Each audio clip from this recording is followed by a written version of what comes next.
전날 뉴욕 증시는 혼조세로 마무리가 됐습니다. 나스닥 시장만 상승을 해주는 그런 모습들을 보였었어요. 다우지수는 약보합세에서 마무리가 된 그런 모습들을 보였었죠. 엔비디아라든가 테슬라 이런 기업들이 상승을 해주는 그런 모습들을 보였습니다. 트럼프 대통령이 지금 그 중동 쪽에 순방을 하고 있죠. 그러면서 일단 선물 보따리를 좀 풀어준 그런 사항들입니다. 중동 쪽에서. 그러면서 테슬라라든가 엔비디아 이런 빅테크 기업들 위주로 좀 상승을 해주는 그런 모습들을 보였습니다. 여기에 따라서 뭐 필라델피아 반도 지수는 0.6% 상승으로 마무리가 됐고요. 시장의 흐름들은 조금씩 피로감이 쌓여가는 그런 모습들입니다. 나스닥 시장의 RSI를 보더라도 이제 과열권역으로 슬슬 좀 진입을 해 나가는 그런 모습들을 보여주고 있고요. 그리고 작년과 연초에 조금 지지가 됐었던 요 박스권, 이 자리대, 상단 자리대까지 올라서는 그런 모습들을 보였습니다. 그러다 보니 추가적으로 상승을 하는 부분들에 있어서는 좀 부담스러운 자리대까지는 올라왔습니다. 저점을 기록하고 난 이후에 지금 세 번째 마디가 진행이 되고 있는 그런 상황들인데 부정다운 조정이 없다라는 부분들이 좀 부담스러운 그런 상황들이지만 그래도 추세적으로는 계속 상승을 해 나가고 있습니다. 결국은 조정을 활용한 전략이 좀 좋지 않을까 그런 모습들을 좀 보여줄 생각을 하고 있습니다. 나스닥 시장에 따라서 한국 시장 같은 경우도 조정 없이 상승을 해주는 그런 모습이었었죠. 어느덧 전고점권역까지 올라왔습니다. 2650포인트를 목전에 두고 있는 그런 상황들이죠. 작년 7월 달에 형성됐던 고점 자리대를 추세를 그어보면 저항 자리대를 부딪히다가 이제는 돌파를 해주는 그런 모습들을 보였습니다. 우선 요 2600포인트를 기준으로 봐야 될 것 같아요. 2600포인트가 만약에 이탈이 되게 된다면 단기적으로 조정이 좀 나올 수 있다. 이렇게 생각을 하고 보는 전략이 좀 좋지 않을까 싶습니다. 미국 시장이 이제 내일 옵션 만기일이에요. 옵션 만기일이다 보니까 단계감이 좀 나오는 그런 부분들이 아닌가 그렇게 보여집니다. 한국 시장 같은 경우는 어제 이제 2640포인트대까지 올라주는 모습들을 보였지만 여전히 PBR 기준으로 보게 되면 0.8배대에서 놀고 있는 그런 상황들이죠. 그렇다는 얘기는 여전히 좀 싸다라고 볼 수밖에는 없습니다. 그리고 외국인 쪽에 있어서의 순매수도 늘어나는 그런 모습들을 좀 보였었고, 전날 같은 경우도 보게 되면 외국인 투자자들과 기관 투자자들 5천억 대의 매수를 보여줬죠. 금융투자 쪽에서 공격적으로 좀 들어왔는데 철저히 단기성 자금으로 볼 수밖에는 없습니다. 금융투자 쪽은. 근데 어찌됐든 외국인 투자자들이 지금 6거래일 연속적으로 매수를 해주고 있다라는 점, 그리고 선물 또한 마찬가지로 4거래일 연속적으로 매수를 해주는 그런 모습을 보여주고 있죠. 선물 누적으로 보게 되면 조 단위에 있었던 3조대가 넘었었던 선물 누적이 이제는 다 풀어졌습니다. 그렇다는 얘기는 누적으로 매수로 좀 전환되는지를 봐야 되겠죠. 아무래도 좀 가능하지 않을까 그렇게 좀 예상을 하고 있는데 그 원인 중에 하나가 일단 환율로 볼 수가 있을 것 같습니다.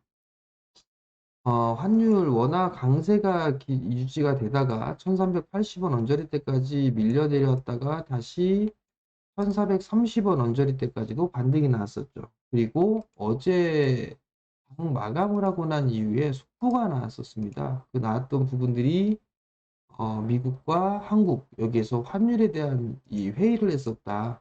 이런 얘기가 좀 있었어요. 그러면서 워낙 강세에 대한 얘기들이 나오는 그런 사항들입니다. 보통 원화 기조가 이 원화가 상승을 해주게 되면 원화 가치가 상승을 하게 된다라면 환율이 떨어지는 거죠.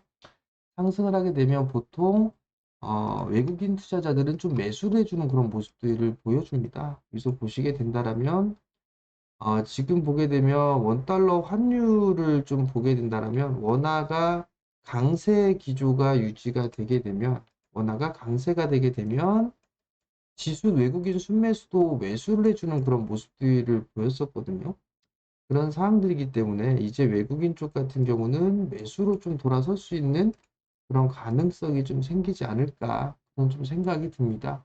그렇기 때문에 환율이 조금 안정된 그런 모습들을 보여주게 된다라면 외국인 매수세도 유입이 될 수 있다라고 보시면 좋을 것 같습니다. 자, 이제 어닝 시즌이 좀 마무리가 됐습니다. 그러면 결국은 이제 모멘텀 플레이로 갈 수밖에는 없어요. 모멘텀 플레이로 가게 된다라면 여전히 볼 수 있는 부분들은 정책적인 그런 부분들로 놓고 볼 수가 있겠죠. 뭐 여기서 보게 되면 뭐 인맥주라든가 이런 부분들은 제외합니다. 그리고 국내 정책적인 그런 부분들은 이번 달 내로는 매도를 하는 부분들 전략을 좀 말씀을 드렸을 겁니다. 그 전략은 여전히 유효하다라는 부분들을 좀 생각을 하고 있고요. 여기에서 이제 주도 섹터로 좀 볼 수 있는 부분들 같은 경우는 조선 쪽하고 방산 그리고 화장품이에요. 선별적인 강세의 흐름들이 나와주고 있는 그런 상황이지만 과거에서처럼 계속적으로 치고 가는 것보단 매물 소화가 좀 필요하지 않을까 그런 판단이 듭니다. 그렇다는 얘기는 결국은 조선주를 좀 보게 되면 하나오션 같은 경우를 좀 보게 된다면 여기에서 이제 바로 이런 식으로 치고 나가는 그런 부분들보다 지금 어찌됐든 연초 3월 달까지 상승을 하고 난 이후에 4월 달부터 시작되는 거는 조금 정체되어 있는 그런 모습들을 보여주고 있죠. 삼성중공업 같은 경우도 보더라도 쉽게 뻗어나가지는 못하고 있습니다. 상대적으로 HD 현대 계열 애들이 치고 나가는 그런 모습들을 보여주고 있는 상황들이죠. 오히려 이런 쪽을 좀 보게 된다라면 이들 쪽도 제법 많이 올라가 있는 그런 상황들입니다. 그렇기 때문에 조선 쪽과 엔진 이런 쪽으로 분류를 나눠서 볼 수가 있겠죠. 그렇게 된다라면 뭐 제가 봤을 때는 HD 현대 쪽이라든가 엔진 쪽이 그나마 좀 낫다. 근데 조금 숨고르기가 필요한 그런 상황이 아닌가라고 보여지고요. 방산 쪽 같은 경우도 제법 많이 올라갔습니다. 뭐 하나 시스템이라든가 현대로템 이런 쪽도 제법 많이 올라가 있는 그런 상황들인데 아직까지는 뭐 추세가 깨지거나 한 모습들은 아닙니다. 하나 에어로도 마찬가지고요. 근데 여기서 좀 보게 되면 한국 항공우주가 조금 강한 그런 모습들이 나오고 있는 그런 상황들이죠. 이 고점 자리대를 넘어서는지를 한번 봐야 되지 않을까 싶어요. 오히려 한국 항공우주는 이 고점 돌파 시도가 한 번쯤은 나올 수 있지 않을까 싶습니다. 결국 보게 되면 6회공으로 놓고 보게 되면 6회는 많이 올랐어요. 근데 공중 이쪽 부분들은 오르지 못했거든요. 그러면 한국항공우주가 포함이 될 수가 있겠죠. 여기다 또 우주항공까지도 포함을 할 수가 있는 그런 사항들입니다. 그렇기 때문에 이런 쪽 섹터들 한번 보는 전략도 좋다. 이 부분도 좀 말씀을 드려보도록 하겠고요. 정책주들은 여전히 좀 강한 그런 모습들이 좀 나와주고 있죠. 태양광, 풍력, 원자력. 뭐 이런 쪽에 있어서는 정책적인 전략들 그리고 미국 쪽에 있어서도 법안에 대한 얘기들이 나오면서 어제 큰 폭의 상승을 해주는 그런 모습들을 보였습니다. 여러분들께 얘기했었던 대명에너지 같은 경우도 일단 큰 폭의 좀 상승을 해주는 그런 모습들을 좀 나왔었죠. 15,000원에서 14,000원 요 사이에 매수를 해보자라고 아마 말씀을 드렸을 겁니다. 그래서 뭐 제법 수익 났으니까 다들 대응하시면 좋을 것 같고요. 하나솔루션 같은 경우도 급등이 나왔었죠.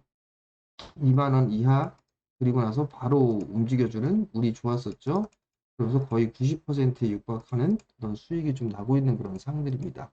여전히 이런 쪽의 섹터들은 좀 더 진행될 가능성이 좀 있습니다. 그렇기 때문에 태양광이나 풍력, 원자력 이쪽의 순환매를 좀 봐야 되지 않을까라고 보여지고요. 그러면 그 사이에 또 올 수 있는 순환매로 좀 노려볼 수 있는 부분들이 탄소 쪽도 흐름들이 나올 수가 있습니다. 탄소 쪽이라든가 수소, 뭐 이런 쪽에서도 순환 상승이 나올 수가 있는 그런 상황들이기 때문에 순환매 타이밍을 기다려보는 그런 전략도 괜찮아 보입니다.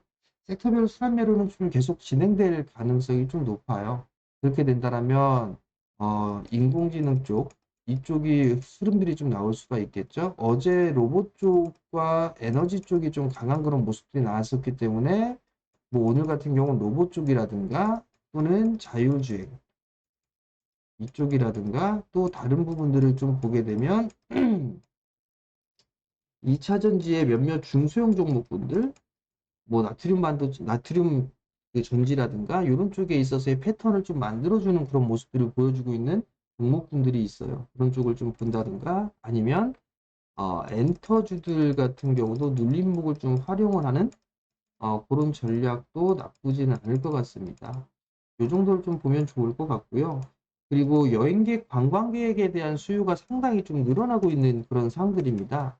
그렇다는 얘기는 이 호텔 신라 이런 거 같은 경우도 조정을 좀 받을 때 요 21선 정도 때까지 딱 눌러주는 그런 모습들이 나오게 된다라면 이런 호텔 신라 같은 경우는 좀 봐도 좋지 않을까? 숙박 그리고 면세점 뭐 이런 쪽의 사업들을 하고 있는 그런 사람들이니까 이런 쪽에 있는 내수 섹터들을 좀 봐도 괜찮을 것 같아요. 만약에 원화가 좀 더 안정되는 그런 모습들이 나오게 된다라면 한 번쯤 올라가는 그런 모습들이 나올 수가 있고 거기에 따라서 대한항공이라든가 이런 기업들도 흐름들이 좀 나올 수 있다라는 점, 이 부분들 좀 기억을 하시고 시장에 대응을 하면 되지 않을까 싶습니다. 그리고 제약바이오 섹터 같은 경우는 일단 등락이 계속되고 있는 그런 상황들인데 다음 주가 관세에 대한 얘기를 한다고 했으니까 다음 주까지는 조금 지켜보면서 느긋하게 대응하는 그런 전략을 좀 말씀을 드리도록 하겠습니다. 자, 이 이외에 이제 추가적으로 자료라든가 이런 부분들은 제가 하단에 참여할 수 있는 그런 공간을 좀 만들어 놨습니다. QR코드로 찍고 들어오시면 되고요. 아니면 영상에 댓글란을 보게 되면 제가 참여할 수 있는 그 링크를 올려드렸으니까 이쪽으로 좀 많이 참여해 주시고요. 그리고 저녁 때 공부방을 하게 되면 이쪽에서 하죠. 그러니까 구독 신청 부탁드리고요. 알림 설정 해주시면 공부방을 할 때 열리죠. 그때 알림이 뜨니까 그때 많이들 참여하시면 좋을 것 같습니다. 자, 오늘도 성공 투자하시고요. 저는 다음에 다시 찾아뵙도록 하겠습니다. 마치겠습니다.